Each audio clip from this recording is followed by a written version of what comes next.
Ek wil vir jou vertel van 'n man wat ek lees van in die Bybel, 'n man met die naam van Job. Die woord sê vir ons duidelik wie Job was. Hy was nie net 'n goeie man nie. Hy was 'n godvreesende, regverdige man wat die kwaad vermy het. Hy het die enigste lewende God gedien in 'n wêreld vol boosheid en goddeloosheid. Job was nie net 'n goeie mens in mense se oë nie, maar Vader self getuig van Job se lewe.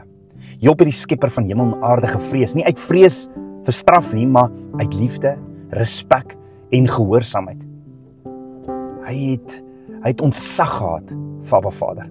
Job het geleef tussen mense wat deur geweld, bedrog, selfsug gedryf was. Nou, dit was 'n wêreld waar mense mekaar beroof het, waar die sterkste die heeltyd gewen het en waar niemand veilig gevoel het nie. En klink dit nie soos die wêreld waarin ons vandag leef nie? Die Bybel sê in Johannes 5 vers 19, die hele wêreld lê in die mag van die boosheid. En oral sien ons mense wat selfgesentreerd is, eie gewin soek, ander seermaak en probeer onderdruk. Mense wat net lewe vir die me, myself en I.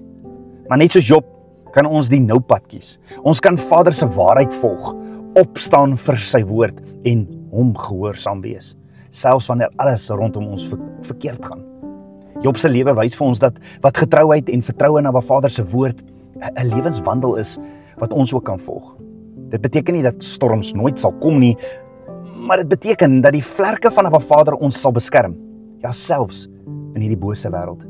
Jy sien, wanneer ons kies om Abba Vader te dien soos Job, bou Abba Vader 'n geestelike heining rondom ons, is 'n beskerming van sy teenwoordigheid en sy liefde.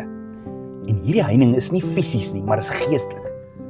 Selfs die vyand moes erken dat daar 'n heining rondom Job was, 'n heining wat Vader self opgesit het. En die Bybel leer ons dat hierdie beskerming nie uit ons eie krag kom nie, maar uit 'n lewensverandering, 'n lewende verhouding met die enigste lewende God. En soos 'n kind veilig binne 'n erf se heininge is, soos ons veilig binne Abba Vader se wil. En dis presies wat Dawid ook sê. Dawid sê in Psalm 91 vers 4, Vader sal jou beskut met sy vlerke en onder sy vlerke sal jy jou skuil vind, sal jy onder sy vlerke sal jy skuil. Vandag nooi Abba Vader jou om soos Job te wees, godvreesend en ontzag met hom, gehoorsaam en vol vertroue in hom. Bou jou lewe rondom sy wil, dat hy jou beskerming wees en jou herder wat jou lei na weivelde van groen weivelde van rus. So vandag wil ek jou nooi om anders te wees. Wees godvreesend. Staan op vir Vader se woord. Vertrou sy beskerming en leef die Bybel, leef sy waarheid. En as hierdie woord met jou gepraat het, skryf ek staan op in die kommentaar as jy kies om soos Job godvreesend op Vader se woord te staan.